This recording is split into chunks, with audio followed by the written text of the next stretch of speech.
जय श्री राम भक्तजनों, आप सभी का स्वागत है श्री रामचरितमानस वार्षिक पाठ के 150वें दिन की कथा में। श्री रामचरितमानस वार्षिक पाठ में हम प्रतिदिन 3 दोहे और मंगलवार के दिन 6 दोहे पढ़ते हैं, जिससे हमारी संपूर्ण रामायण 1 वर्ष से पहले 11 महीने में पूर्ण हो जाती है। बोलो जय श्री रामचंद्र की जय। श्री रामचरितमानस पढ़ने से पूर्व हम सभी देव देवताओं, सभी गुरुजनों को प्रणाम करते हैं, आह्वान करते हैं कि वे भी हमारी श्री रामचरितमानस में सम्मिलित हों और हमें अपना आशीर्वाद प्रदान करें। जय शिव शंभु, जय भोलेनाथ, जय पार्वती माता की जय। तो शुरू करते हैं आज की कथा। सचिव आगमनु सुनत सबु विकल भयउर निवासु भविनु भयंकरु लागते ही मानहु प्रेत निवासु मंगल भवन मंगलहारी द्रवउ सुदशरथ जरव्यारी। मंत्री का अकेले ही आना सुनकर सारा रनिवास व्याकुल हो गया। राजमहल उनको ऐसा भयानक लगा मानो प्रेतों का निवास शतान शमशान हो।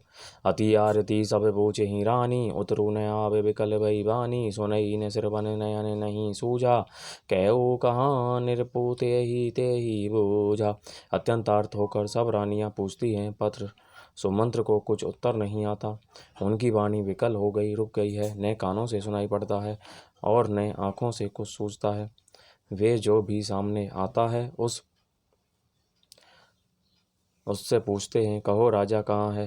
दासिन ने दीख सचिव बिकलाई कौशल्या गृह गई लवाई जाई सुमंत्र दीख कस राजा अमीय रहित जनु चंदु राजा। दासियां मंत्रों को व्याकुल देख कर उन्हें कौशल्या जी के महल में लवा गई। सुमंत्र ने जाकर वहां राजा को कैसा बैठे देखा, मानो बिना अमृत का चंद्रमा हो।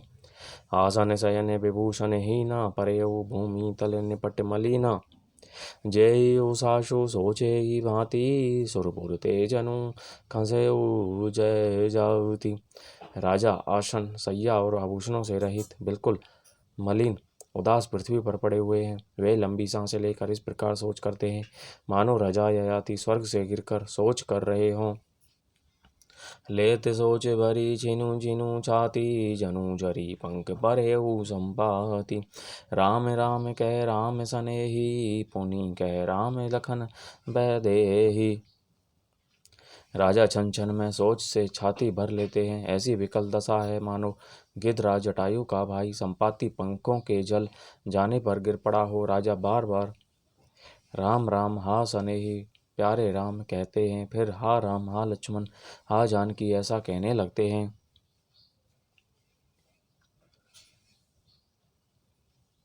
देखी सच विजय जीव कही की नेऊ दंड प्रणामो सुनत उठे व्याकुल नरपति कहू सुमंत्र कहूँ राम मंगल भवन या मंगलहारी द्रवहु दशरथ जरव्यारी।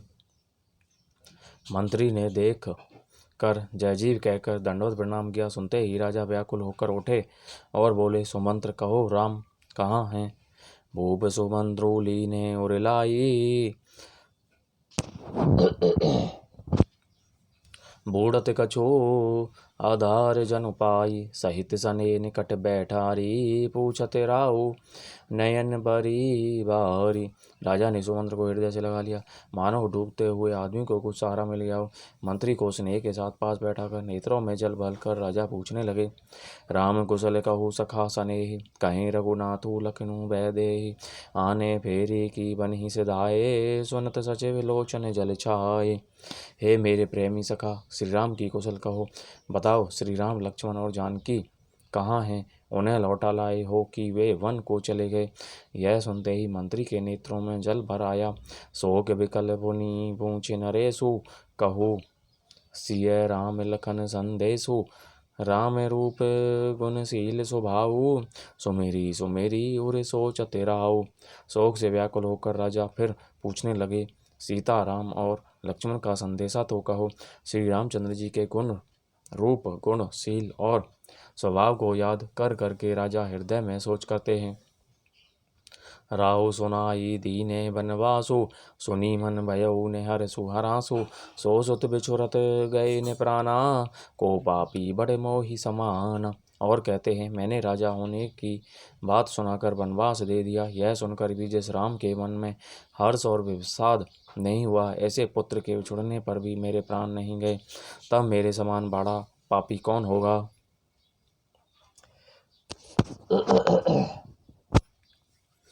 सखा रामू सिय लखनऊ जहीं तहाँ मोहि पहुँचाऊ। नाही ते चाहत चलन अब प्राण कहऊँ सति भाऊ। मंगल भवन मंगलहारी द्रवौ सो दशरथ जर बिहारी। हे सखा श्री राम जानकी और लक्ष्मण जहाँ हैं मुझे भी वहीं पहुँचा दो, नहीं तो मैं सत्य भाव से कहता हूँ कि मेरे प्राण अब चलना ही चाहते हैं। पुनि पुनि पूछत मंत्री ही राव प्रियतम सुवन संदेश सुनाऊ। करही सखा सोई बेगी उपाऊ। रामू लखनऊ सिय नयन दिखाऊ। राजा बार बार मंत्री से पूछते हैं कि मेरे प्रियतम पुत्रों का संदेशा सुनाओ। हे सखा तुम तुरंत वही उपाय करो जिससे श्री राम लक्ष्मण और सीता को मुझे आँखों दिखा दो। सचिव धीर धरी कै मृदु बानी महाराज तुम्हें पंडित ज्ञानी। वीर सुधीर धुरंधर देवा साधु समाजु सदा तुम्हें सेवा। मंत्री धीरज धर कर कोमल वाणी बोले, महाराज आप पंडित और ज्ञानी हैं। हे देव आप सूरवीर और उत्तम धैर्यवान पुरुषों में श्रेष्ठ हैं। आपने सदा साधुओं के समाज का सेवन किया है। जन्म मरण सब दुख सुख भोगा हानि लाभो प्रिय मिलन वियोगा। काल्य कर्म बस होई गुसाई बर बस राति दिवस की नाई। जन्म मरण सुख दुख के भोग हानि लाभ प्यारों का मिलना बिछुड़ना, ये सब है स्वामी काल और कर्म के अधीन रात और दिन की तरह बरबस होते रहते हैं। सुख हर से ही जड़ दुख भी लिखाही तो समय धीर धरि मन माही। धीरज धरहु विवेक विचारी छाड़िय सोच सकल हितकारी। मूर्ख लोग सुख में हर्षित होते और दुख में रोते हैं, पर धीर पुरुष अपने मन में दोनों को समान समझते हैं। हे सबके हितकारी रक्षक, आप विवेक विचार कर धीरज धरिए और शोक का परित्याग कीजिए। प्रथम बासु तमसा भयो दूसर सुर सरी तीर।